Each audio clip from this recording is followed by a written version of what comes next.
Question 1.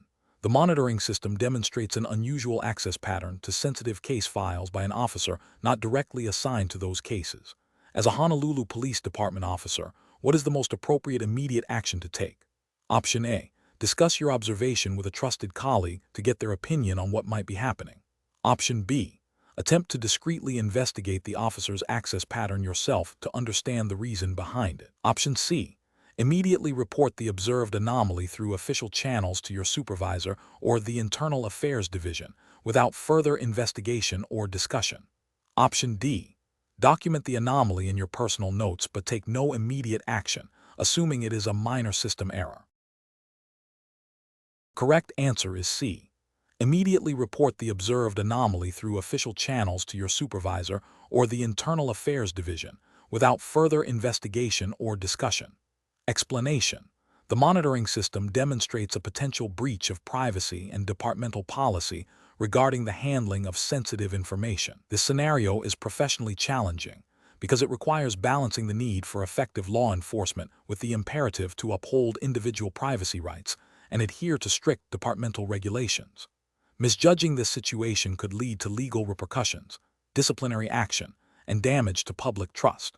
The best approach involves immediately reporting the observed anomaly to the designated supervisor or internal affairs unit without further investigation or dissemination of the information. This is correct because it adheres to the Honolulu Police Department's HPD established protocols for handling potential policy violations and privacy breaches. HPD policies, like those in most law enforcement agencies, mandate reporting such incidents through official channels to ensure proper investigation, documentation, and adherence to legal and ethical standards. This method preserves the integrity of the investigation and protects the rights of the individual, whose information may have been compromised. An incorrect approach would be to attempt to investigate the anomaly independently. This is professionally unacceptable because it bypasses established reporting procedures, potentially leading to miscrooked evidence, unauthorized access to sensitive data, and a violation of privacy laws and departmental policy. It also places the officer in a position of conducting an investigation without proper oversight or authority. Another incorrect approach would be to discuss the observed anomaly with colleagues who are not directly involved in the monitoring system or its oversight. This is professionally unacceptable as it constitutes an unauthorized disclosure of potentially sensitive information, violating confidentiality requirements and departmental policy. Such discussions could lead to gossip, speculation, and a breach of privacy, undermining the integrity of any subsequent investigation. A further incorrect approach would be to ignore the anomaly, assuming it is a minor technical glitch. This is professionally unacceptable because it demonstrates a failure to act on a potential violation of policy and privacy.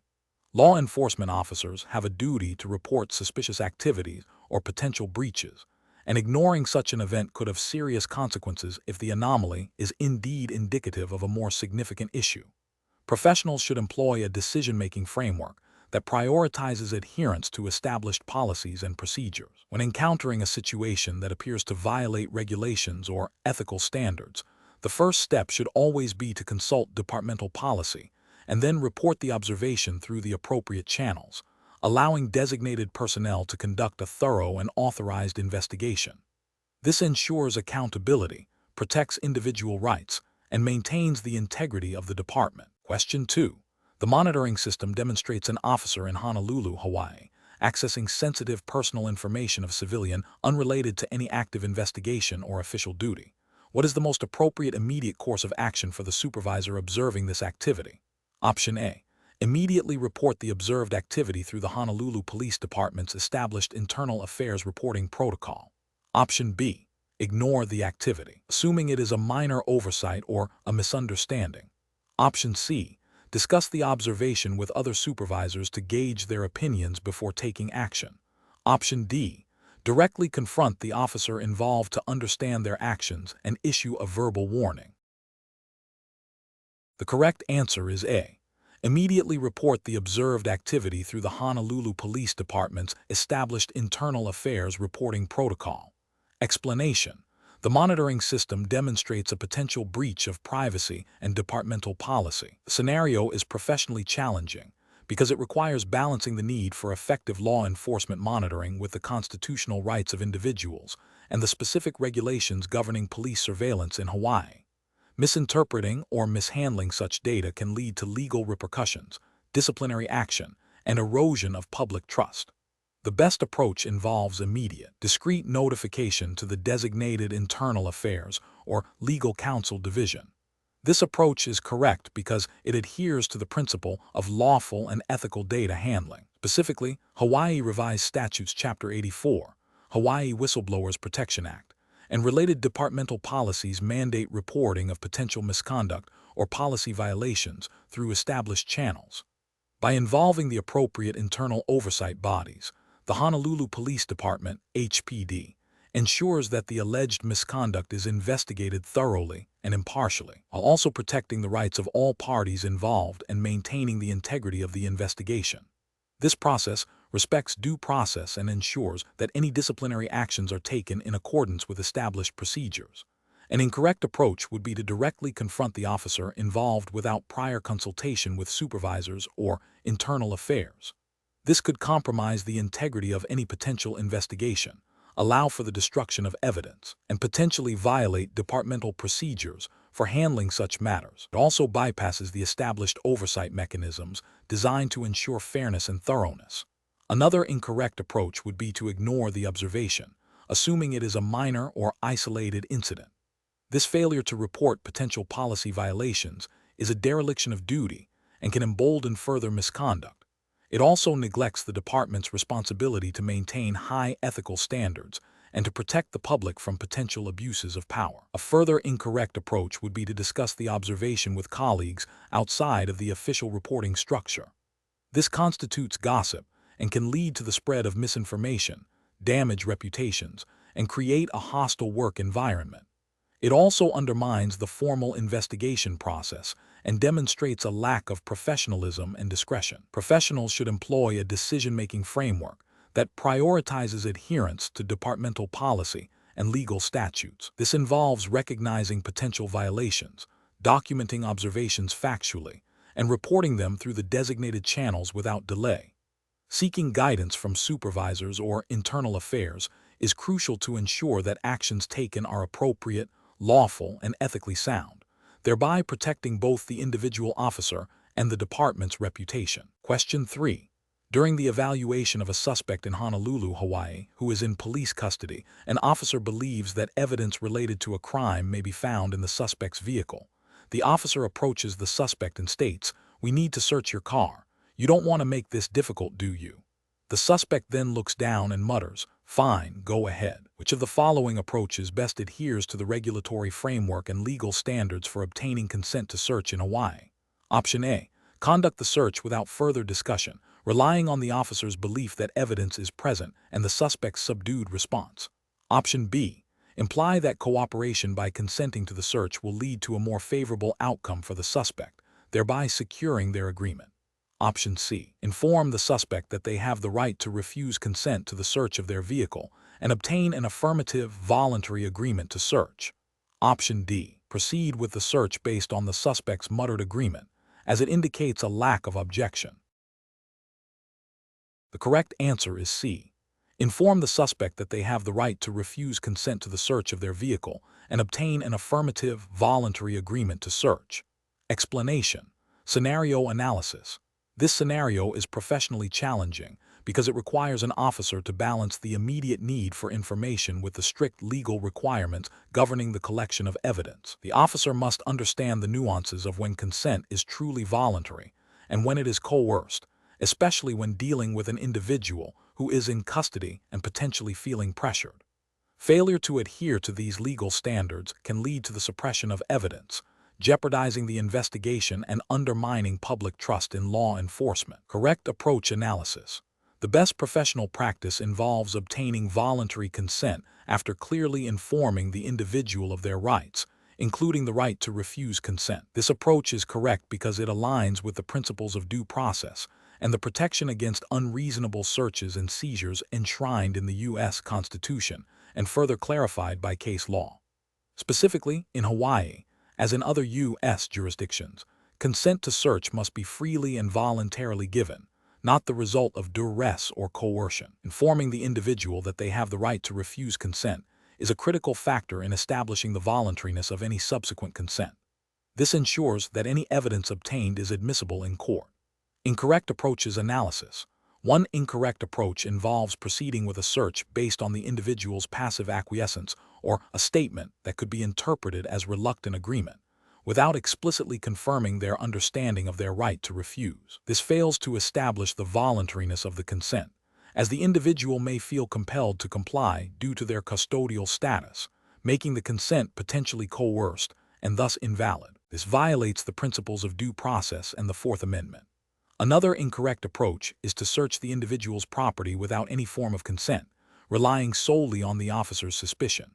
This is a direct violation of the Fourth Amendment's protection against unreasonable searches and seizures, unless there is probable cause for a search warrant, exigent circumstances, or another recognized exception to the warrant requirement. Search without consent or probable cause is illegal.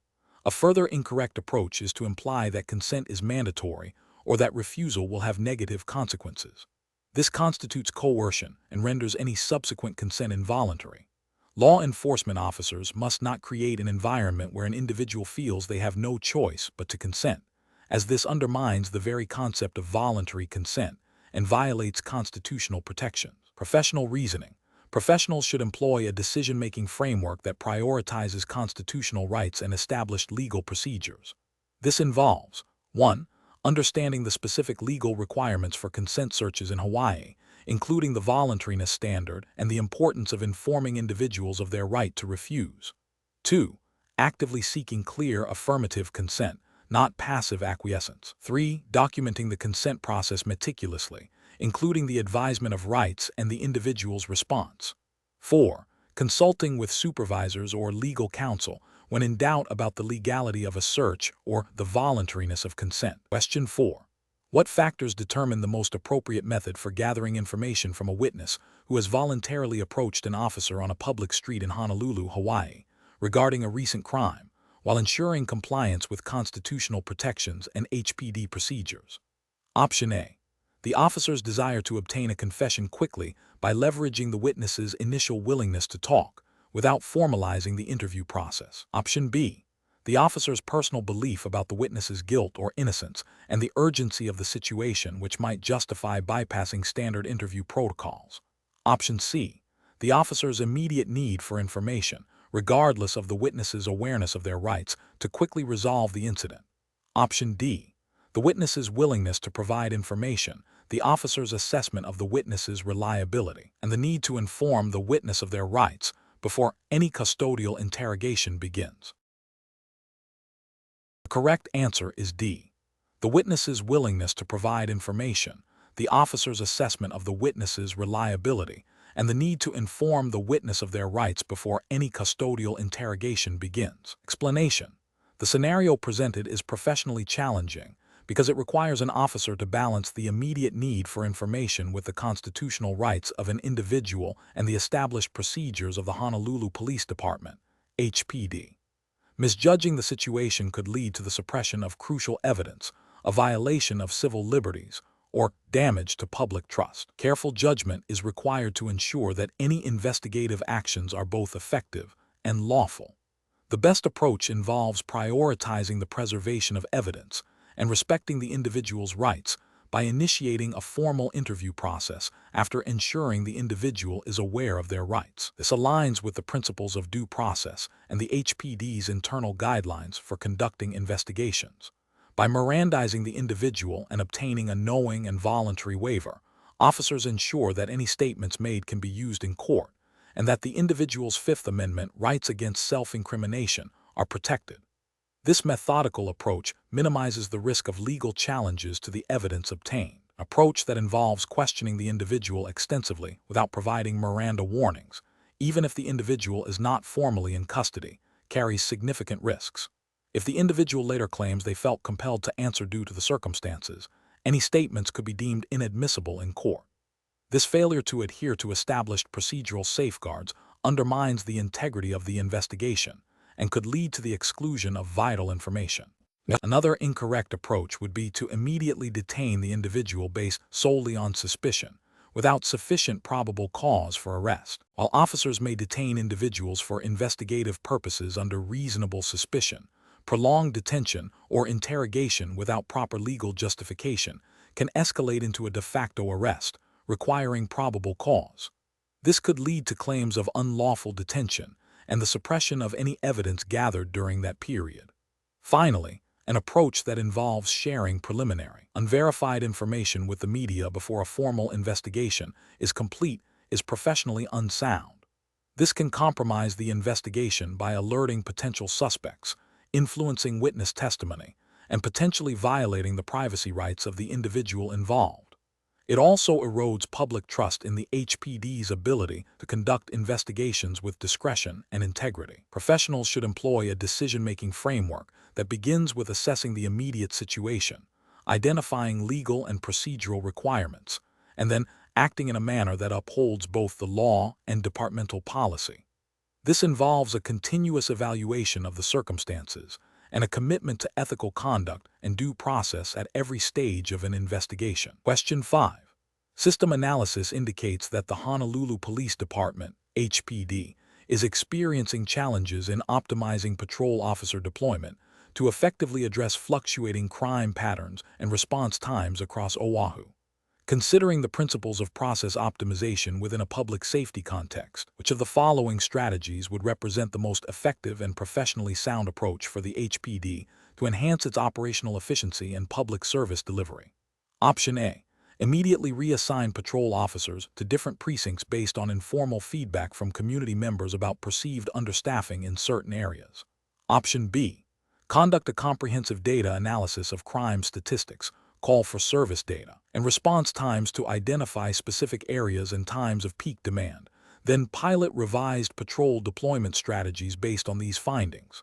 Option C. Implement a mandatory 10% increase in patrol hours across all HPD districts, regardless of specific crime trends or response time data.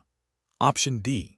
Invest in a new, high-tech surveillance system for all major intersections without first evaluating current patrol routes and response protocols. The correct answer is B. Conduct a comprehensive data analysis of crime statistics, call for service data, and response times to identify specific areas and times of peak demand, then pilot revised patrol deployment strategies based on these findings. Explanation. Scenario analysis. This scenario presents a common challenge in law enforcement where resource allocation and operational efficiency must be balanced with the imperative to maintain public safety and respond effectively to evolving crime patterns. The Honolulu Police Department, HPD, operates within a specific regulatory environment governed by Hawaii revised statutes and departmental policies, which mandate efficient use of public funds and effective policing strategies.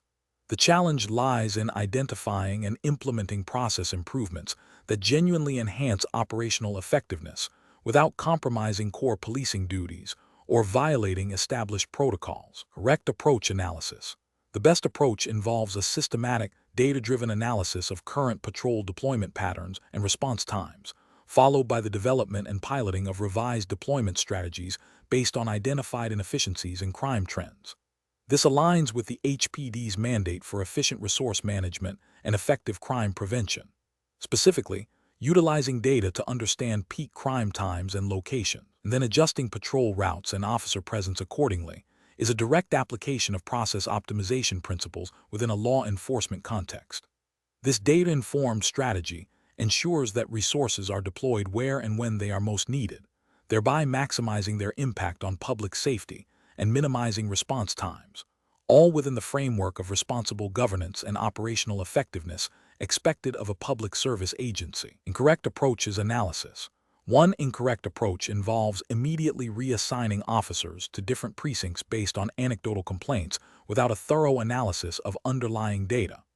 This bypasses the necessary diagnostic phase of process optimization, potentially leading to misallocation of resources and failing to address the root causes of any perceived inefficiencies, risks creating new problems in other areas, and is not a justifiable use of departmental resources without evidence. Another incorrect approach is to implement a blanket increase in patrol hours across all districts without specific data indicating a widespread need or identifying particular areas that would benefit most. This is an inefficient use of overtime and personnel, failing to target improvements where they are most impactful. It represents a reactive rather than a proactive optimization strategy and does not demonstrate a commitment to evidence-based policing. A third incorrect approach is to focus solely on technological solutions, such as advanced surveillance systems, without first optimizing the fundamental deployment and response processes. While technology can be a valuable tool, it is not a substitute for efficient operational planning. Implementing new technology without addressing existing process flaws can be costly and may not yield the desired improvements if the underlying operational framework remains inefficient. Professional reasoning. Professionals should approach process optimization by first defining the problem and gathering relevant data. This involves understanding current performance metrics, identifying bottlenecks, and analyzing contributing factors. The next step is to develop potential solutions, prioritizing those that are data-supported and aligned with organizational goals and regulatory requirements. Piloting and evaluating these solutions is crucial before full-scale implementation. Continuous monitoring and adaptation are also key to ensuring sustained effectiveness. This structured, evidence-based approach ensures that improvements are meaningful, efficient, and ethically sound. Question 6. Benchmark analysis indicates that Honolulu Police Department, HPD, officers are tasked with responding to a call regarding a suspicious vehicle parked in a residential area. The caller, an anonymous tipster, reports that the vehicle's occupants are engaged in suspicious activity, but provides no specific details about the nature of the activity or any contraband. Upon arrival, officers observe the vehicle and its occupants, but no overt criminal activity is immediately apparent. Considering the legal framework governing searches and seizures in Hawaii, what is the most appropriate course of action for the HPD officers? Option A. Secure the scene and initiate the process to obtain a search warrant based on the anonymous tip, if sufficient corroboration can be developed to establish probable cause. Option B. Rely solely on the anonymous tip to justify a warrantless search of the vehicle. Given the caller's assertion of suspicious activity, Option C. Immediately search the vehicle and its occupants based on the anonymous tip, as the tip itself suggests potential criminal activity. Option D. Detain the occupants of the vehicle for an extended period while officers attempt to develop probable cause for a search or arrest. The correct answer is A. Secure the scene and initiate the process to obtain a search warrant based on the anonymous tip, if sufficient corroboration can be developed to establish probable cause. Explanation. Scenario analysis. This scenario is professionally challenging because it requires balancing the immediate need for information with the strict legal and ethical obligations of law enforcement in Hawaii. Officers must gather evidence effectively while respecting individual rights and adhering to established procedures. Failure to do so can lead to inadmissible evidence, disciplinary action, and damage to public trust. Careful judgment is required to navigate the nuances of search and seizure laws and departmental policy. Correct approach analysis. The best professional practice involves securing the scene and obtaining a warrant based on probable cause. This approach is correct because it aligns with the Fourth Amendment of the U.S. Constitution, which protects against unreasonable searches and seizures, and Hawaii's specific legal interpretations of these rights. Obtaining a warrant ensures that any search conducted is judicially authorized, based on a sworn statement of probable cause, and limited in scope. This process safeguards individual liberties and ensures the admissibility of any evidence obtained in court. Incorrect approach is analysis. One incorrect approach involves immediately searching the vehicle without a warrant or consent, even if officers have a hunch. This violates the Fourth Amendment's protection against warrantless searches and seizures, as there is no established exception to the warrant requirement applicable in this scenario. E.g., probable cause to believe the vehicle contains contraband and the vehicle is mobile or consent. Such a search would likely result in any evidence found being suppressed. Another incorrect approach is to detain the occupants indefinitely without probable cause for arrest, hoping they will consent to a search or that a warrant will be issued. While temporary detention for investigative purposes may be permissible under certain circumstances, e.g., Terry stop, prolonged detention without probable cause or a warrant constitutes unlawful imprisonment and a violation of constitutional rights. This also risks compromising the integrity of the investigation by creating a coercive environment. A third incorrect approach is to rely solely on the information from the anonymous tip without further independent corroboration or developing probable cause. While anonymous tips can be a starting point, they are generally insufficient on their own to establish probable cause for a search or arrest. Officers have a duty to investigate and corroborate such information to ensure its reliability before taking actions that infringe upon individual liberties. Professional reasoning. Professionals should employ a decision-making framework that prioritizes constitutional rights and departmental policy. This involves 1. Assessing the situation and identifying potential legal constraints. 2. Gathering information and corroborating any tips or suspicions. 3. Determining if probable cause exists for a search or arrest. 4. If probable cause exists and a warrant is required, initiating the warrant application process.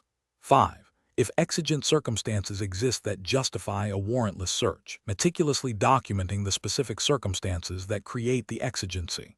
And 6. Always acting with respect for individual liberties and the rule of law. Question 7. Strategic planning requires the Honolulu Police Department to anticipate future challenges and optimize its operational effectiveness. Considering the unique environment of Honolulu, Hawaii, which of the following represents the most effective and legally compliant approach to developing a new departmental strategic plan? Option A. Adopt policing strategies that have been successful in other major U.S. cities without significant adaptation to Honolulu's specific context. Option B. Conduct a comprehensive analysis of current and projected crime trends, community needs, and resource availability, ensuring all proposed initiatives align with the Hawaii Revised Statutes and Honolulu City Ordinances. Option C.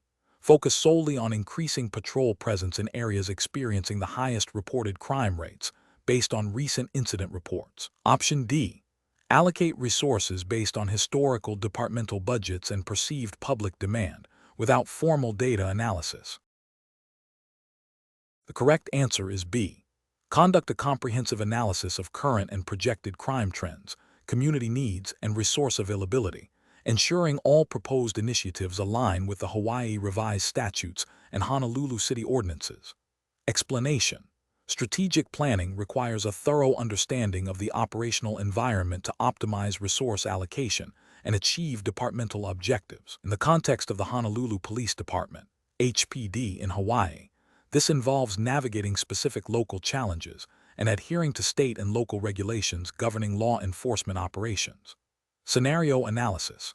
This scenario is professionally challenging because it requires balancing immediate operational needs with long-term strategic goals, all while considering the unique socio-economic and geographical factors of Honolulu. Effective strategic planning must anticipate future demands, such as population growth, evolving crime trends, and technological advancements, and align HPD's resources and training accordingly. Failure to do so can lead to inefficient resource deployment, decreased public safety, and a reactive rather than proactive policing approach. The HPD operates under the Hawaii Revised Statutes and Honolulu City Ordinances, which dictate many aspects of its operations, including use of force, community engagement, and data collection. Correct approach analysis. The best approach involves a data-driven assessment of current and projected crime patterns, community needs, and resource availability, integrated with a review of relevant Hawaii Revised Statutes and Honolulu City Ordinances. This approach ensures that strategic decisions are grounded in evidence and legal compliance. By analyzing crime statistics, demographic shifts, and public feedback, the HPD can identify areas requiring increased patrol presence, specialized units, or community outreach programs. Furthermore, aligning these plans with existing legal frameworks, such as those governing police conduct and evidence handling in Hawaii, ensures that all initiatives are lawful and ethically sound. This proactive and informed method maximizes the effectiveness of limited resources and enhances public trust. Incorrect approaches analysis. One incorrect approach is to prioritize immediate, high-profile crime suppression without a comprehensive analysis of underlying causes or long-term impact. This can lead to a misallocation of resources, neglecting less visible but equally important areas like community policing or preventative programs, and may not align with the spirit of community-oriented policing, mandated by best practices and potentially reflected in local Honolulu initiatives. Another flawed approach is to solely rely on historical operational models without considering evolving societal needs or technological advancements. This can result in outdated strategies that are less effective against modern criminal activities and may not comply with contemporary legal interpretations or technological requirements for evidence management and public safety in Hawaii. A third incorrect approach is to implement strategies based on anecdotal evidence or political pressure without rigorous data analysis or legal review. This can lead to policies that are not only ineffective, but also potentially discriminatory or in violation of civil liberties, which are protected under both federal and state law in Hawaii. Such an approach undermines the department's credibility and its commitment to equitable law enforcement. Professional reasoning. Professionals should employ a systematic decision-making process that begins with defining the problem or objective. This is followed by gathering relevant data, including crime statistics, community feedback, and legal requirements specific to Hawaii and Honolulu. Next, potential solutions or strategies are brainstormed and evaluated based on their feasibility, effectiveness, and legal/ethical implications. The chosen strategy is then implemented, monitored, and adjusted as needed. This iterative process ensures that strategic planning is dynamic, responsive, and aligned with the HPD's mission and the community it serves. Question 8. Operational review demonstrates a significant increase in overtime expenditures within the Honolulu Police Department, HPD, over the past fiscal year, prompting a need for cost-saving measures. Considering the department's mandate to ensure public safety and maintain operational readiness across Honolulu, which of the following strategies represents the most effective and responsible approach to address this budgetary challenge? Option A. Prohibit all overtime, except for pre-approved critical incident responses, and reassign non-essential duties to civilian staff where possible. Option B. Empower precinct captains to independently reduce overtime within their commands based on their individual perceptions of operational necessity and available resources. Option C. Implement a mandatory 15% reduction in all overtime hours across all HPD units, irrespective of operational demands or critical incident requirements. Option D. Conduct a detailed analysis of patrol scheduling, call volume patterns, and response times to identify opportunities for optimizing officer deployment and shift configurations, thereby reducing the necessity for overtime. The correct answer is D. Conduct a detailed analysis of patrol scheduling, call volume patterns, and response times to identify opportunities for optimizing officer deployment and shift configurations, thereby reducing the necessity for overtime. Explanation. The scenario presents a challenge in balancing the need for efficient resource allocation within the Honolulu Police Department, HPD, with the imperative to maintain operational readiness and officer well-being. The pressure to reduce overtime costs, a common budgetary concern, must be addressed without compromising the department's ability to respond to incidents or negatively impacting the morale and effectiveness of its officers. Careful judgment is required to identify solutions that are both financially responsible and operationally sound, adhering to HPD policies and Hawaii state laws regarding public safety and employee welfare. The best approach involves a comprehensive review of patrol scheduling and deployment strategies to identify inefficiencies and opportunities for optimization. This includes analyzing call volume data, response times, and officer availability across different shifts and districts. By understanding these patterns, the HPD can implement data-driven adjustments to staffing levels and patrol routes, potentially reallocating resources to areas with higher demand or adjusting shift lengths to better match operational needs.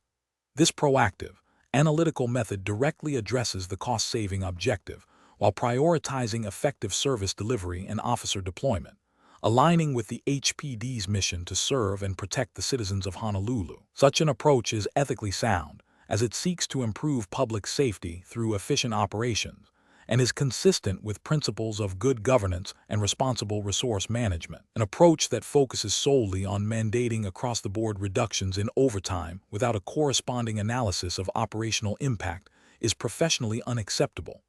This could lead to understaffing during peak demand periods, increased response times, and a higher risk of officer burnout and errors, thereby compromising public safety. Fails to consider the specific needs of different patrol areas and the critical nature of certain law enforcement functions. Another unacceptable approach would be to implement a blanket freeze on all overtime, regardless of necessity or prior authorization. This rigid measure ignores the reality that overtime is often essential for critical incident response, ongoing investigations, and maintaining adequate coverage, particularly during unforeseen events or staffing shortages. Such a policy could create significant operational gaps and place undue stress on officers, potentially leading to decreased morale and increased turnover.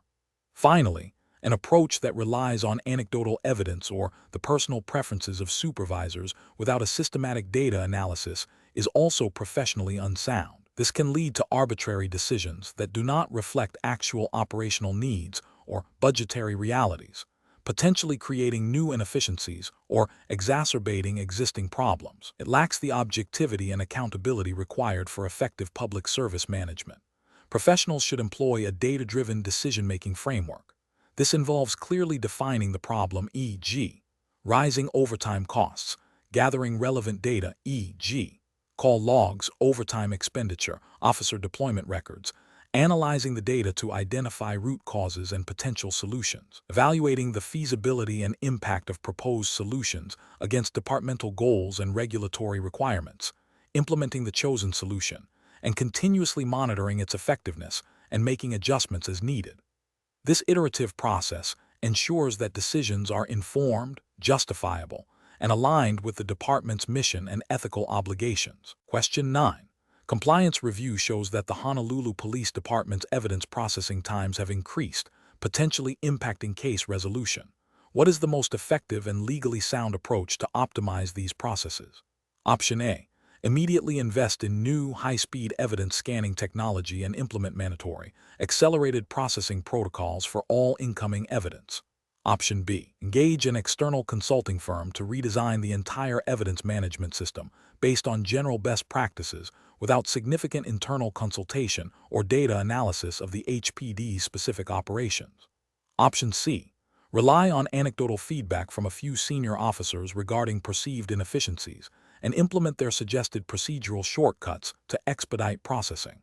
Option D. Conduct a comprehensive audit of the current evidence processing workflow, utilizing data analytics to identify specific bottlenecks and areas for improvement, and solicit input from evidence technicians and investigating officers to inform proposed changes.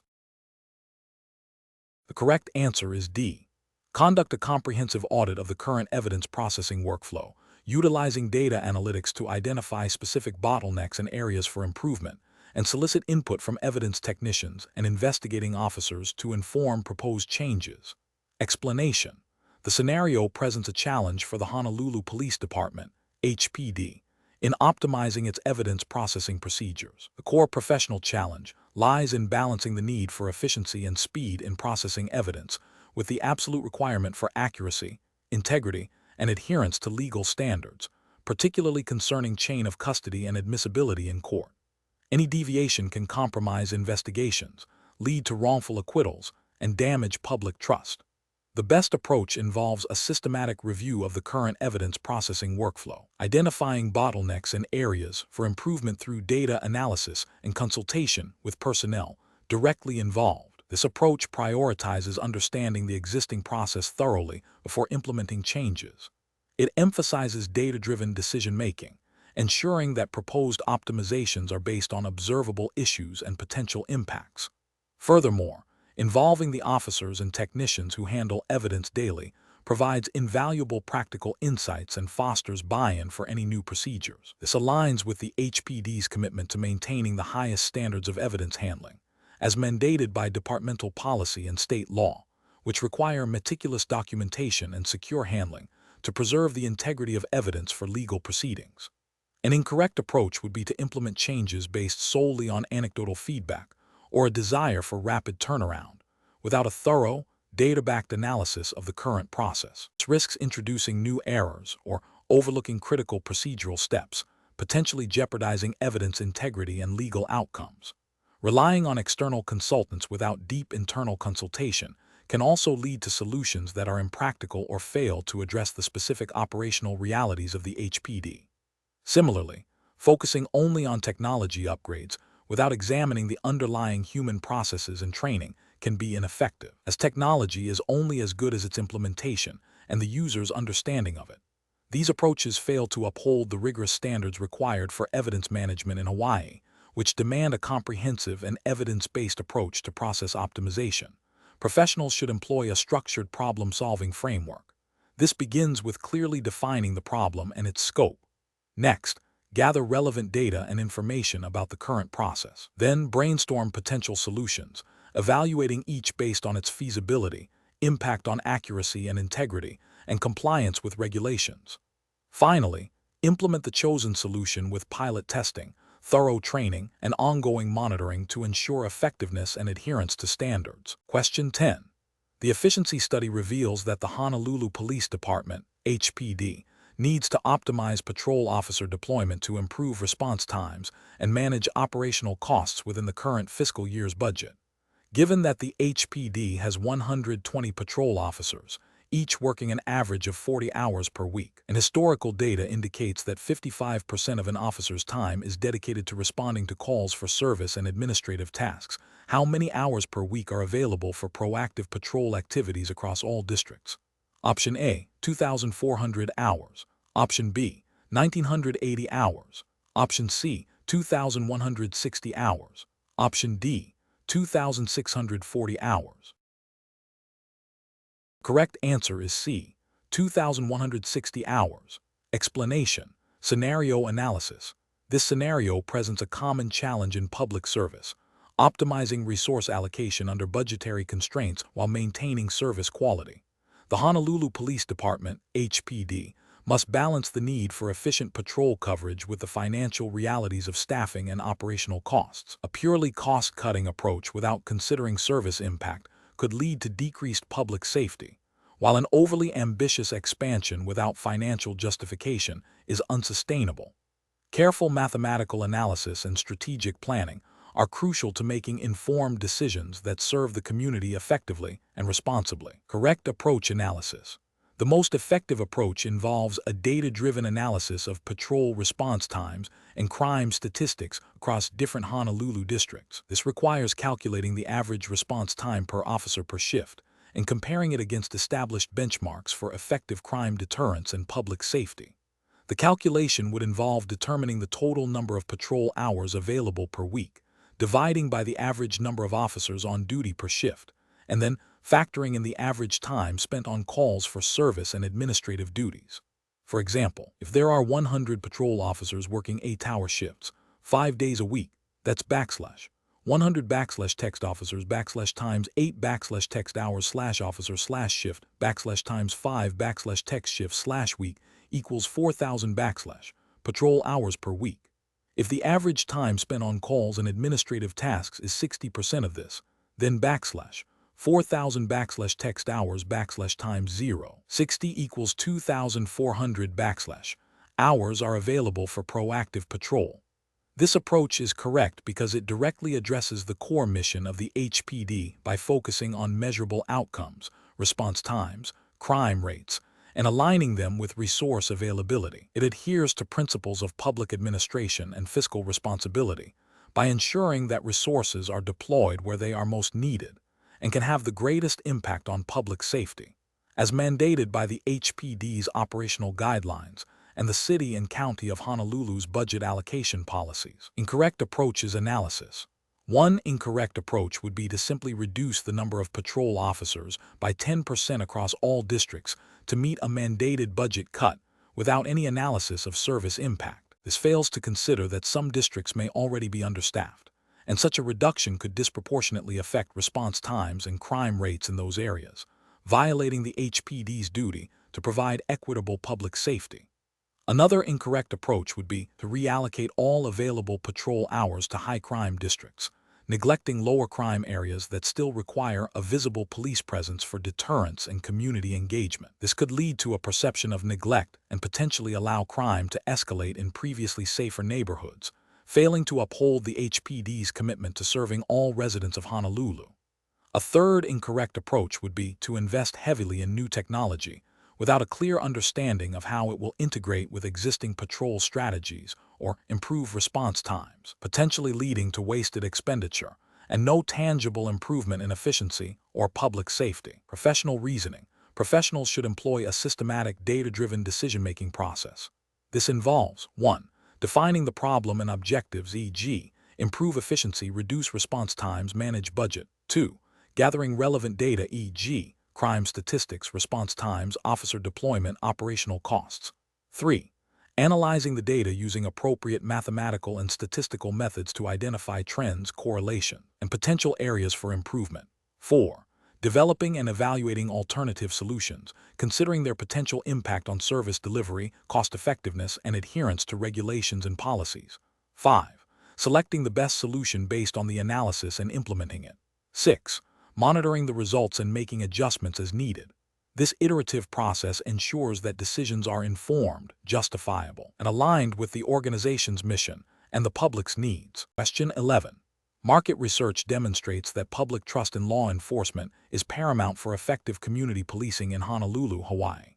An officer receives a credible tip from a concerned citizen, alleging that a specific residence is being used as a hub for illegal drug distribution, and that evidence of this activity is visible from the street.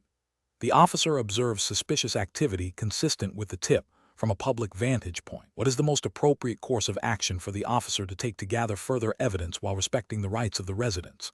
Option A. Wait indefinitely for more concrete evidence to emerge, even if it risks the evidence being lost. Option B. Seek a search warrant from a judge based on the credible tip and the officer's corroborating observations. Option C. Question the resident extensively about their activities without informing them of their Miranda rights. Hoping for a confession. Option D. Immediately enter the residence to seize any evidence of illegal activity based on the witness's statement. The correct answer is B. Seek a search warrant from a judge based on the credible tip and the officer's corroborating observations. Explanation. Scenario analysis. This scenario is professionally challenging because it requires balancing the immediate need for information with the legal and ethical obligations to protect individual privacy and due process. The officer must act decisively while adhering strictly to the established legal framework governing evidence collection and information gathering in Honolulu, Hawaii. Failure to do so could compromise the investigation, lead to inadmissible evidence, and result in disciplinary action or legal repercussions. Correct approach analysis. The best professional practice involves obtaining a warrant based on probable cause. This approach is correct because it aligns with the Fourth Amendment of the U.S. Constitution, which protects against unreasonable searches and seizures. In Hawaii, as in all U.S. states, law enforcement officers must demonstrate probable cause to a neutral magistrate to obtain a warrant. This judicial oversight ensures that intrusions into an individual's privacy are justified and conducted in a manner that respects constitutional rights. The warrant specifies the place to be searched and the persons or things to be seized, providing clear legal authority and limiting the scope of the search. Incorrect approach is analysis. One incorrect approach is to rely solely on the witness's statement to enter the property and seize the items. This is a violation of the Fourth Amendment and Hawaii law, as a witness statement alone, without further corroboration establishing probable cause, does not grant law enforcement the authority to conduct a warrantless search and seizure. This bypasses the essential judicial review process. Another incorrect approach is to delay the investigation indefinitely until irrefutable, undeniable proof is obtained, even if it means the evidence might be lost or destroyed. While caution is necessary, an indefinite delay without taking any lawful steps to secure potential evidence can be seen as a failure to diligently pursue an investigation, potentially allowing a crime to go unaddressed and perpetrators to evade justice. This approach fails to balance the need for evidence with the urgency of the situation. A further incorrect approach is to question the suspect extensively without informing them of their Miranda rights, assuming they will confess. This is a violation of the Fifth Amendment, which guarantees the right against self-incrimination. Statements obtained in violation of Miranda rights are generally inadmissible in court, jeopardizing the prosecution's case and demonstrating a failure to follow established legal procedures for custodial interrogations. Professional reasoning. Professionals should employ a decision-making framework that prioritizes constitutional rights and established legal procedures. This involves 1. Assessing the situation to determine if probable cause exists. 2. If probable cause is present, seeking a warrant from a judicial officer. 3. If exigent circumstances exist, e.g., imminent destruction of evidence, carefully documenting the justification for a warrantless search and seizure, understanding the high legal bar for such actions. And 4. Ensuring all interactions with suspects adhere to Miranda warnings and other due process requirements. The goal is to gather evidence effectively while upholding the rule of law and protecting individual liberties. Question 12. The audit findings indicate that a recent review of seized property logs at the Honolulu Police Department, HPD, revealed inconsistencies in the detailed recording of chain of custody for certain items. Specifically, some entries lacked precise timestamps for when evidence was transferred between officers, and the condition of some items upon seizure was not always fully documented as per standard operating procedures. Considering the legal requirements for evidence handling in Hawaii, which of the following actions best addresses these audit findings? Option A. Conduct a comprehensive review of the HPD's evidence handling policies and procedures, comparing them against the requirements of Hawaii Revised Statutes, HRS, related to search and seizure, and implement necessary training and procedural updates to ensure full compliance. Option B. Focus on improving the speed of evidence processing to reduce backlogs, with the understanding that detailed documentation can be finalized later if a case proceeds to trial. Option C. Advise officers to be more diligent in the future and to verbally confirm transfers, assuming that the existing documentation, while imperfect, is sufficient for most legal challenges. Option D. Initiate a process to amend past evidence logs to reflect more complete details, ensuring that all historical records align with ideal documentation standards. The correct answer is A. Conduct a comprehensive review of the HPD's evidence handling policies and procedures, comparing them against the requirements of Hawaii Revised Statutes, HRS, related to search and seizure, and implement necessary training and procedural updates to ensure full compliance. Explanation. The audit findings indicate a potential lapse in the Honolulu Police Department's, HPD, adherence to Hawaii Revised Statutes, HRS, concerning the proper handling and documentation of seized evidence. This scenario is professionally challenging because it involves balancing the immediate need to process evidence with the long-term legal integrity of investigations and potential prosecution. Failure to meticulously follow established protocols can lead to evidence being inadmissible in court, jeopardizing cases and undermining public trust in law enforcement. The core of the challenge lies in ensuring accountability and transparency in every step of the evidence lifecycle. The best approach involves a thorough review of the HPD's internal evidence handling policies and procedures, cross-referencing them with the requirements outlined in HRS Chapter 803, Arrest, Search and Seizure, and any relevant HPD general orders. This approach prioritizes understanding the specific legal framework governing evidence in Hawaii and assessing whether departmental practices align with these mandates. It requires a proactive stance to identify any discrepancies and recommend corrective actions that ensure compliance with state law, thereby safeguarding the admissibility of evidence and the fairness of the justice system. This aligns with the ethical obligation of law enforcement to uphold the law and due process.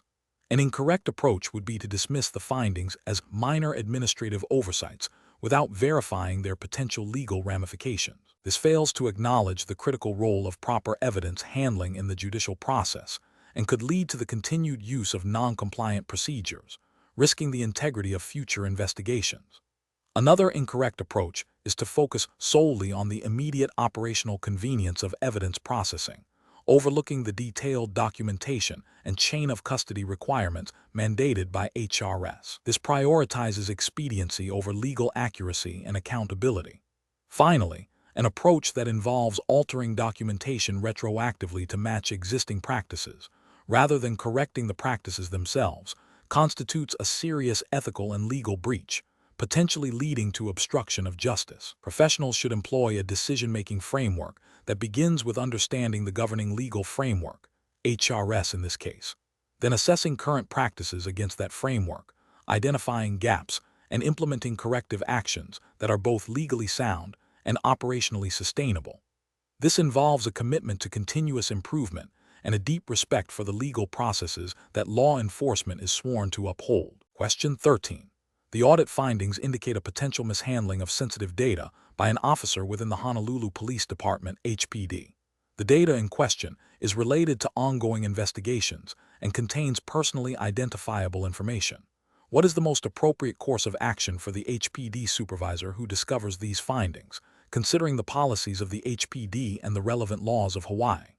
Option A. Discuss the audit findings and the officer's potential involvement with other officers in the precinct who are not part of the investigative oversight. Option B.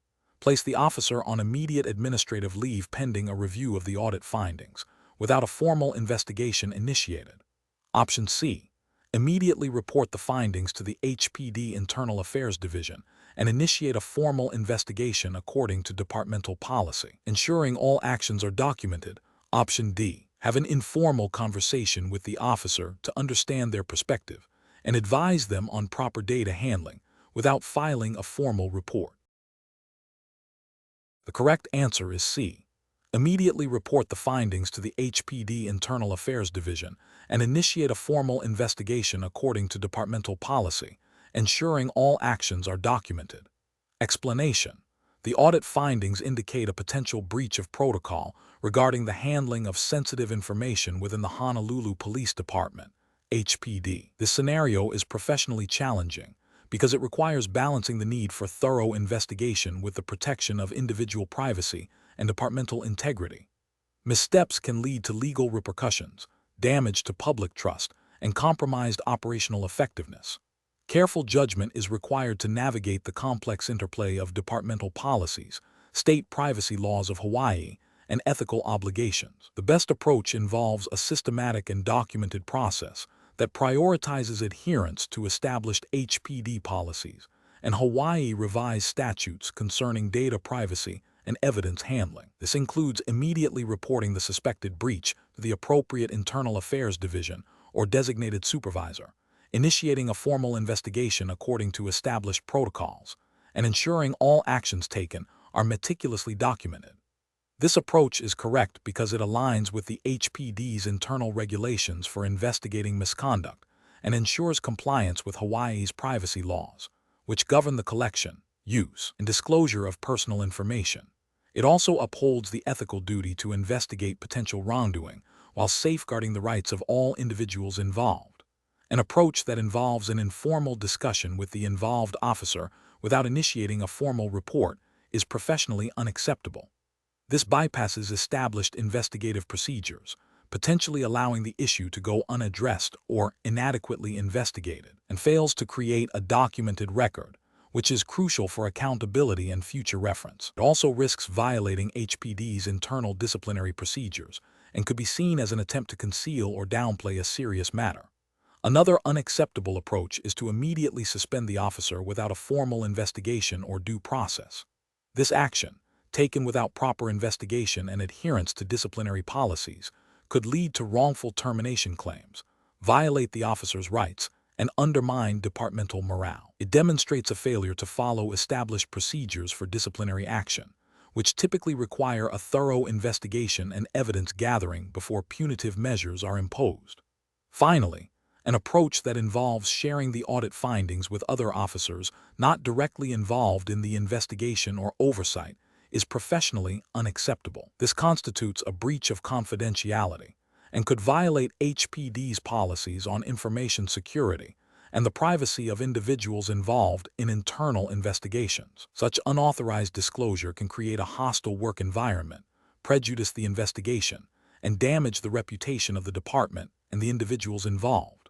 Professionals should employ a decision-making framework that begins with identifying the core issue and relevant policies or laws.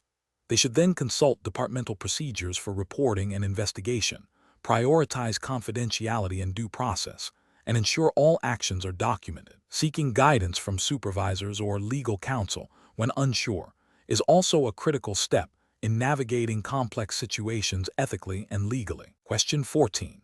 The control framework reveals that Honolulu Police Department, HPD, Officer Kaimana observes a fellow officer engaging in behavior that, while not overtly criminal, appears to be a minor violation of departmental policy regarding personal use of department-issued equipment during off-duty hours.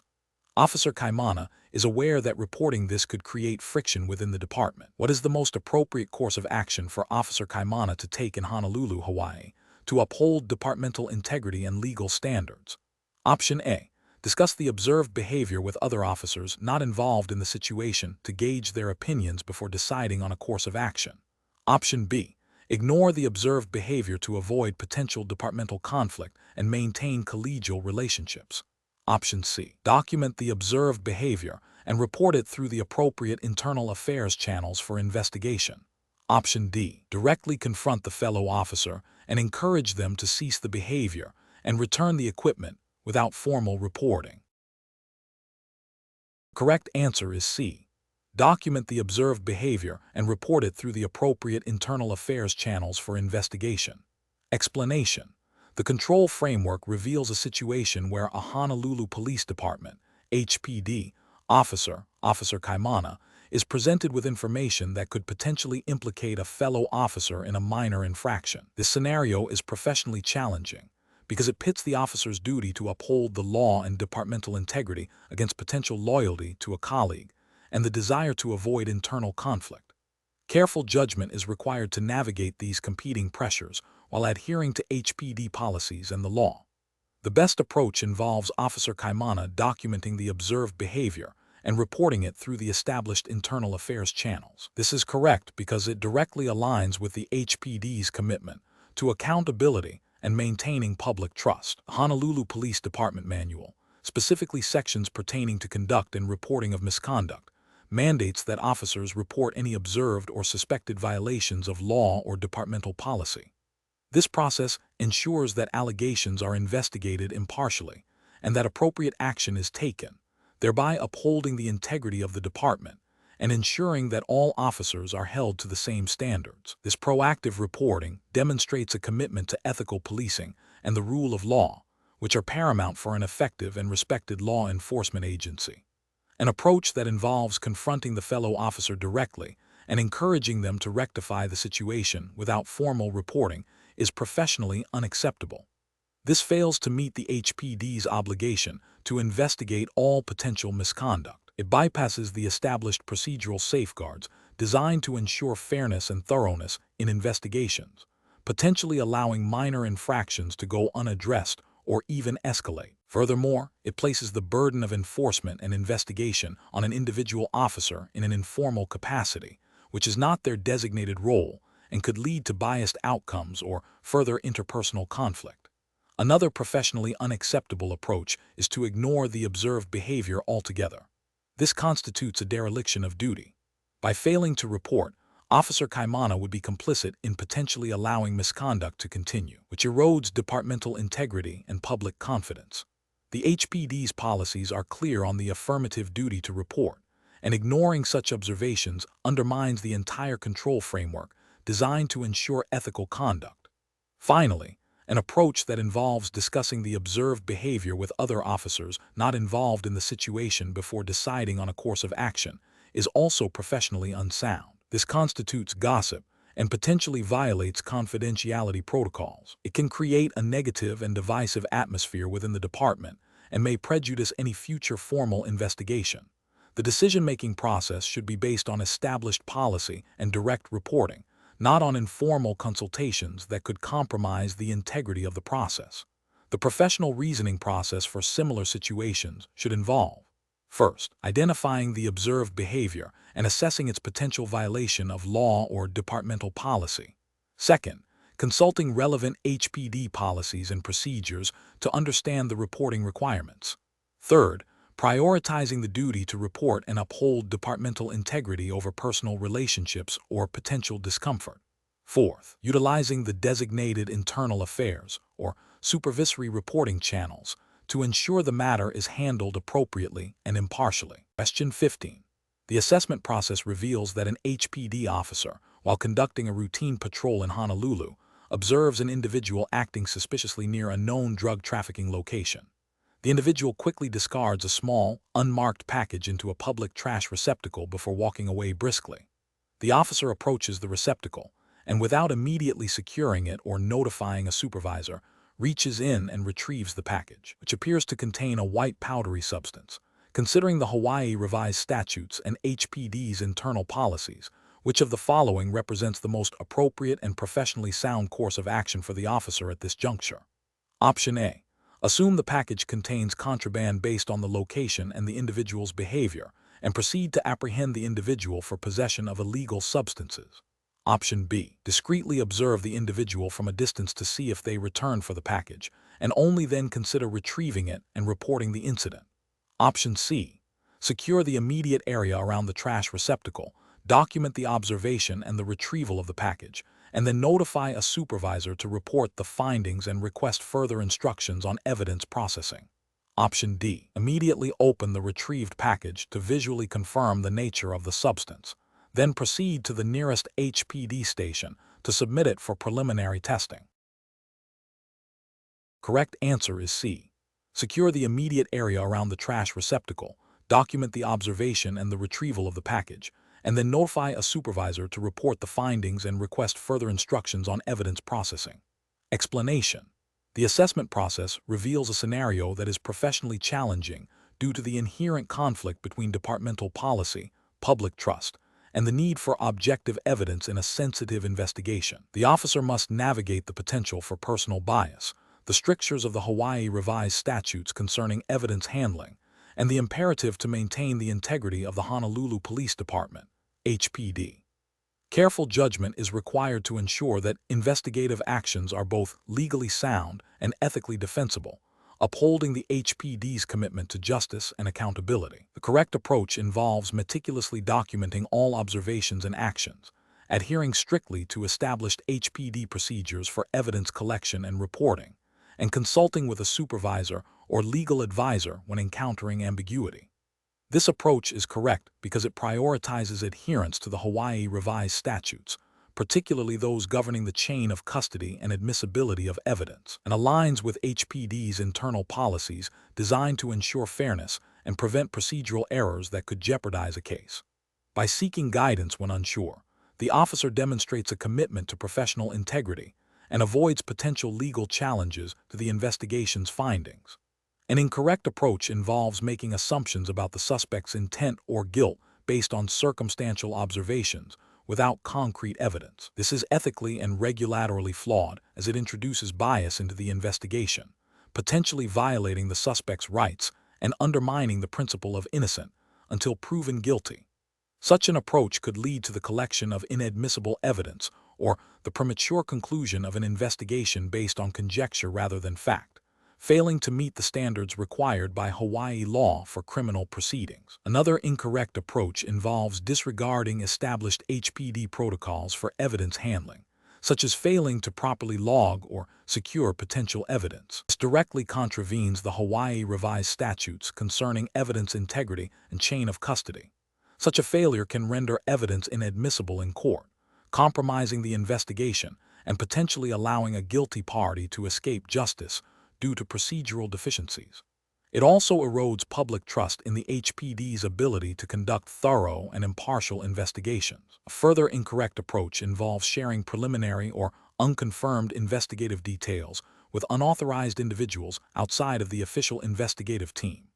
This violates HPD's internal confidentiality policies and could prejudice the investigation by alerting potential suspects or witnesses, or by creating a false narrative in the public domain. It also risks compromising the integrity of the evidence and the overall investigation, failing to uphold the professional standards expected of HPD officers. The professional reasoning process for similar situations should involve a systematic approach. First, clearly identify the facts and observations. Second, consult relevant HPD policies and Hawaii Revised Statutes. Third, assess the situation for any potential conflicts of interest or biases. Fourth, if ambiguity exists, seek guidance from a supervisor or legal counsel. And finally, meticulously document all actions and decisions. This structured approach ensures that investigations are conducted with integrity, legality, and fairness. Question 16. Analysis of a traffic stop scenario in Honolulu, Hawaii. An officer observes a vehicle with a slightly obscured license plate and a driver who appears nervous. The officer approaches the vehicle and, without articulating specific reasons beyond the obscured plate and the driver's demeanor, states, "I'm going to need to search your car." What is the most appropriate and legally sound course of action for the officer to take next, considering the constitutional protections afforded to individuals in Hawaii? Option A. Clearly articulate the specific, articulable facts that raise suspicion of criminal activity and then request voluntary consent to search the vehicle. Option B. Immediately proceed with searching the vehicle based on the obscured license plate and the driver's perceived nervousness. Option C. Inform the driver that due to the officer's hunch about their involvement in criminal activity, a search of the vehicle is necessary. Option D. Assert that as a police officer, the authority to search the vehicle exists regardless of the driver's consent. The correct answer is A. Clearly articulate the specific, articulable facts that raise suspicion of criminal activity and then request voluntary consent to search the vehicle. Explanation. Scenario analysis. This scenario is professionally challenging because it requires an officer to balance the immediate need for information with the established legal rights of an individual during an interaction. The officer must consider the potential for bias, the importance of objective evidence, and the procedural safeguards designed to ensure fairness and prevent the misuse of authority. Misjudging the situation could lead to the suppression of evidence, disciplinary action, or even civil liability for the officer and the Honolulu Police Department, HPD. Correct approach analysis. The best professional practice involves the officer clearly articulating the specific, articulable facts that lead them to believe a crime has occurred or is about to occur, and then requesting consent to search. This approach is correct because it respects the individual's Fourth Amendment rights against unreasonable searches and seizures, as interpreted by Hawaii law. By seeking voluntary consent, the officer is obtaining permission to search, rather than attempting to coerce or imply authority to do so without a legal basis. This aligns with the HPD's commitment to upholding constitutional rights and maintaining public trust. The officer must be prepared to articulate these specific facts if challenged, demonstrating that their suspicion was not based on mere hunches or discriminatory profiling. Incorrect approaches analysis. One incorrect approach involves the officer stating they have a hunch that the individual is involved in criminal activity and then asking to search the vehicle. This is professionally unacceptable because a hunch does not constitute the specific and articulable facts required by law to justify a search or even a prolonged detention. Relying on a hunch can lead to discriminatory practices and violates the principle that law enforcement actions must be based on objective evidence, not subjective feelings. Another incorrect approach is for the officer to inform the individual that they have the authority to search the vehicle regardless of consent, because they are a police officer. This is a direct violation of the individual's constitutional rights. Law enforcement officers do not possess unlimited authority to search. Their powers are circumscribed by legal standards, including the requirement for probable cause, a warrant, or valid consent. Implying or asserting such unchecked authority erodes public trust and can lead to the exclusion of any evidence found. A further incorrect approach is for the officer to immediately begin searching the vehicle after a brief, non-specific question about the individual's activities, without any articulable suspicion or consent. This constitutes an unlawful search. The Fourth Amendment, as applied in Hawaii, protects individuals from unreasonable searches. Initiating a search without a legal justification, such as probable cause, a warrant, or voluntary consent, is a clear breach of legal and ethical standards. Professional reasoning. Professionals in law enforcement should employ a decision-making framework that prioritizes constitutional rights and procedural fairness. This involves 1. Observing and gathering specific, articulable facts that suggest criminal activity. 2. Evaluating these facts against established legal standards for reasonable suspicion or probable cause. 3. If reasonable suspicion exists, considering lawful investigative steps, which may include requesting consent for a search. 4. If consent is sought, ensuring it is voluntary and informed, clearly explaining the individual's right to refuse. 5. If probable cause exists, obtaining a warrant or acting under an established exception to the warrant requirement. 6. Documenting all actions and the factual basis for them. This systematic approach ensures that actions are legally sound, ethically defensible, and contribute to effective and just law enforcement. Question 17. The review process indicates that a concerned citizen approached an HPD officer, expressing a strong belief that a specific type of criminal activity is occurring in their neighborhood and asking if the department is aware of or investigating such incidents in Honolulu. The officer, while wanting to be helpful, is aware that an investigation into a related matter is indeed active but is not yet public knowledge. What is the most appropriate course of action for the officer to take in Honolulu, Hawaii? Option A. Acknowledge the citizen's concern and explain that while the department cannot discuss specific ongoing investigations due to policy and legal restrictions, the information provided is valuable and will be noted. Offer to take the citizen's contact information should a supervisor wish to follow up. Option B. Inform the citizen that while the officer cannot discuss specific cases, they can mention that the HPD is generally aware of an increase in certain types of crime in the area and is monitoring the situation. Option C. State that the department cannot confirm or deny the existence of any investigations and advise the citizen that their concerns are not something the officer can address. Option D. Confirm that an investigation is underway regarding the citizen's suspected criminal activity and provide general details about the scope of the inquiry to reassure the citizen that the HPD is taking action. The correct answer is A. Acknowledge the citizen's concern and explain that while the department cannot discuss specific ongoing investigations due to policy and legal restrictions, the information provided is valuable and will be noted. Offer to take the citizen's contact information should a supervisor wish to follow up. Explanation. The review process indicates a potential lapse in adherence to the Honolulu Police Department's HPD internal policies regarding the handling of sensitive information, specifically concerning the unauthorized disclosure of an ongoing investigation's details. This scenario is professionally challenging because it pits the officer's perceived duty to inform a concerned citizen against the strict legal and ethical obligations to maintain confidentiality and uphold the integrity of an investigation. Failure to properly manage this information can lead to compromised investigations, erosion of public trust, and potential legal repercussions for the department and the officer. The best approach involves acknowledging the citizen's concern without divulging any specific details about the investigation. This aligns with HPD's commitment to transparency where appropriate, while strictly adhering to the Hawaii Revised Statutes, HRS, Chapter 84, Hawaii Administrative Rules, HAR, concerning public records and information disclosure, and established police ethics that mandate the protection of sensitive investigative data.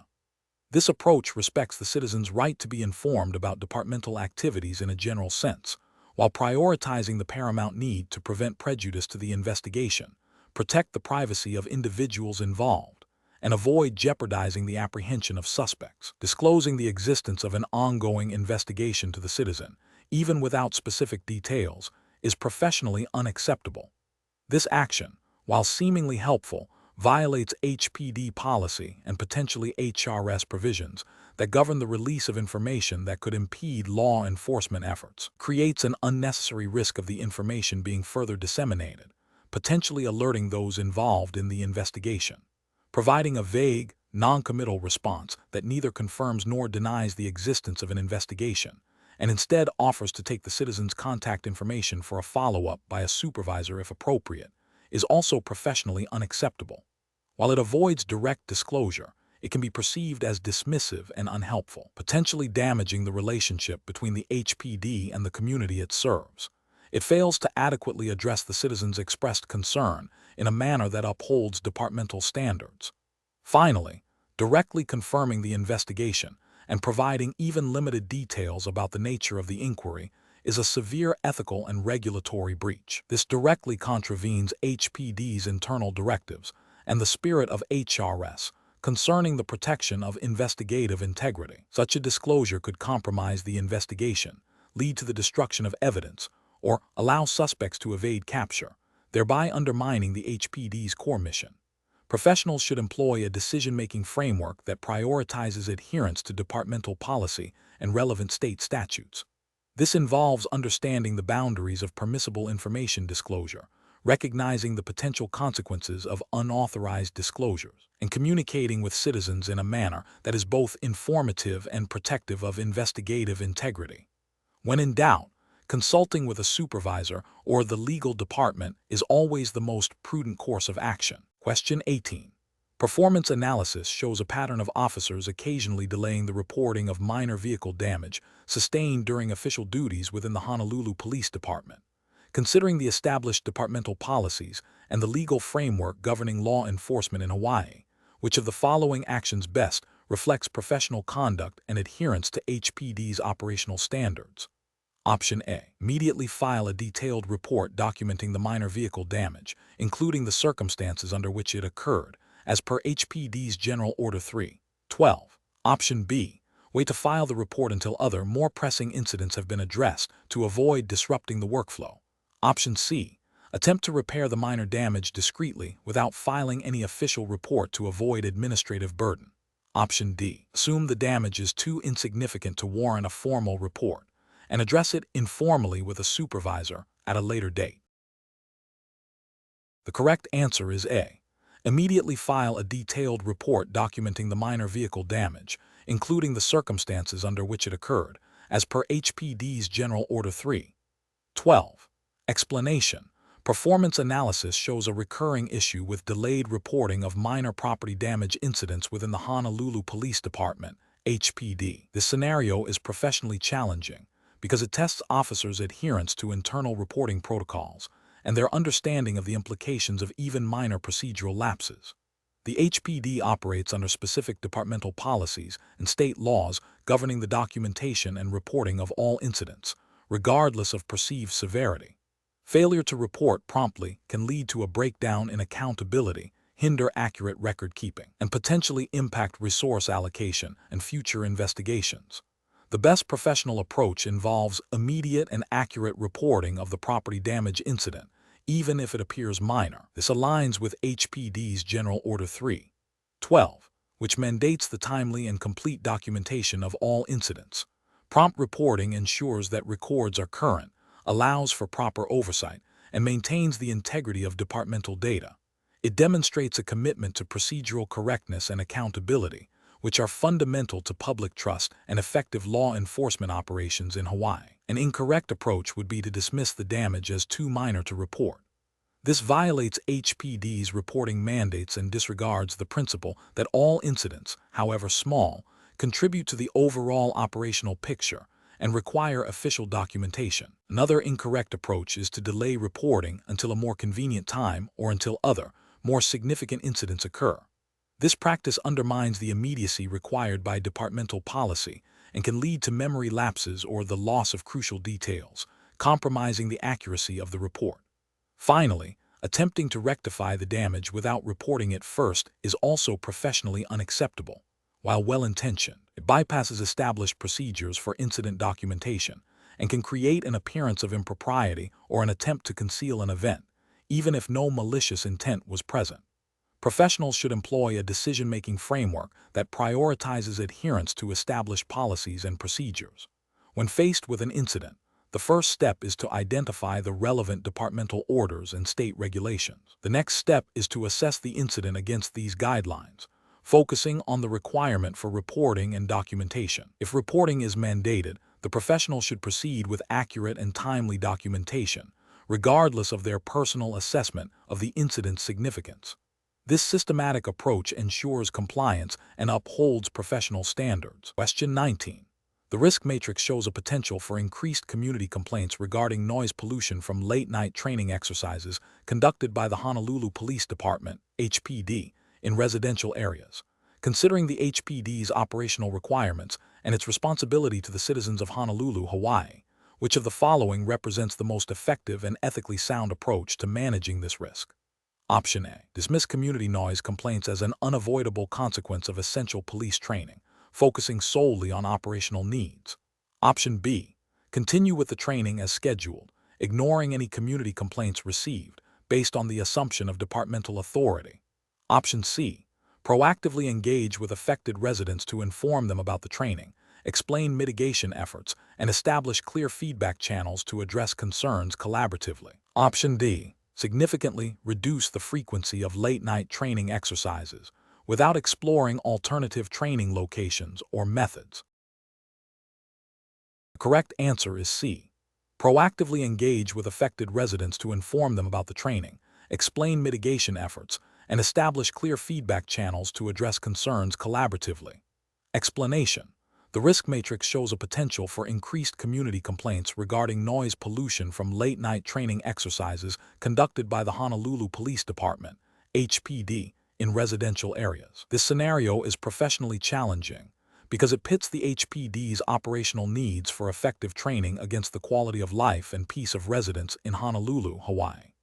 Balancing these competing interests requires careful judgment, adherence to departmental policies, and consideration of community relations. The best approach involves proactively engaging with the affected community to understand their concerns and collaboratively develop mitigation strategies. This includes informing residents about the necessity and schedule of the training, explaining the measures being taken to minimize disruption, and establishing clear channels for feedback and complaint resolution.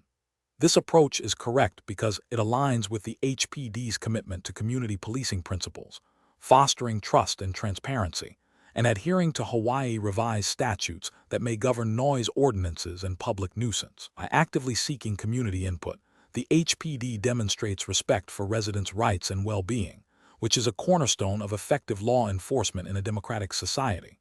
This proactive engagement can prevent escalation of complaints and build stronger community partnerships. An incorrect approach would be to dismiss community concerns as an unavoidable byproduct of necessary training. This fails to acknowledge the impact on residents' lives and can lead to resentment and a breakdown of trust between the HPD and the community it serves. Ethically, it disregards the principle of minimizing harm and respecting the rights of citizens. Another incorrect approach would be to simply reduce the frequency of training without exploring alternative solutions or understanding the operational impact. While seemingly responsive, this lacks a strategic approach to balancing training needs with community impact and may not be sustainable or operationally feasible. It fails to address the root cause of the conflict and may lead to a decline in training effectiveness. A further incorrect approach would be to ignore the complaints altogether, assuming the HPD has the authority to conduct training without regard for civilian impact. This is a grave ethical and regulatory failure. It disregards the principles of accountability and public service and could lead to formal complaints, investigations, and damage to the HPD's reputation, potentially violating local ordinances and state laws concerning public peace and quiet. Professionals should employ a decision-making framework that prioritizes open communication, stakeholder engagement, and a commitment to finding mutually agreeable solutions. This involves identifying all relevant stakeholders, understanding their perspectives and needs, assessing the risks and benefits of different courses of action, and consulting applicable regulations and policies. The goal is to achieve operational effectiveness while upholding ethical standards and maintaining positive community relations. Question 20. Investigation of an HPD officer's bi-weekly pay calculation reveals discrepancies. The officer worked 80 regular hours, 12 overtime hours beyond 40 in a work week, and 8 hours on a designated holiday during the pay period. The officer's regular hourly rate is $30.00. Overtime is paid at 1.5 times the regular rate, and holiday pay is paid at 2.0 times the regular rate. What is the officer's total gross pay for this bi-weekly pay period? Option A, $3,240.00. Option B, $3,000.00. Option C, $3,120.00. Option D, $3,360.00. The correct answer is D, $3,360.00. Explanation: scenario analysis. This scenario presents a common challenge for law enforcement officers in Honolulu, Hawaii, involving the accurate calculation of overtime pay. The complexity arises from differing pay rates for regular hours, overtime hours, and holiday pay, requiring meticulous record-keeping and adherence to specific departmental policies and Hawaii state labor laws. Miscalculations can lead to financial discrepancies, employee grievances, and potential legal challenges for the Honolulu Police Department, HPD. The officer's responsibility is to ensure their own pay is calculated correctly based on the hours worked and applicable rates, demonstrating integrity and understanding of their compensation structure. Correct approach analysis. The best professional approach involves a systematic and verifiable calculation of all hours worked, distinguishing between regular, overtime, and holiday pay. This approach prioritizes accuracy and transparency. The officer should first sum all regular hours worked during the pay period. Then, they should identify and sum all overtime hours, applying the correct overtime multiplier as stipulated by HPD policy and Hawaii revised statutes, typically 1.5 times the regular hourly rate for hours exceeding 40 in a workweek. Finally, the holiday hours worked must be identified and calculated at their specific holiday pay rate, which may be different from the regular or overtime rate. The total gross pay is then the sum of regular pay, overtime pay, and holiday pay. This method ensures all components of compensation are accounted for according to established regulations and departmental procedures, preventing under- or overpayment and maintaining compliance with labor laws. Incorrect approach is analysis. One incorrect approach is to simply estimate the overtime and holiday pay based on a general understanding without precise calculation. This fails to adhere to the requirement for accurate record-keeping and precise compensation calculation, mandated by both HPD policy and Hawaii state labor laws. It introduces a high risk of error, potentially leading to underpayment of wages, which is a violation of labor statutes. Another incorrect approach is to only calculate the overtime hours and apply a single multiplier without considering the specific holiday pay rate.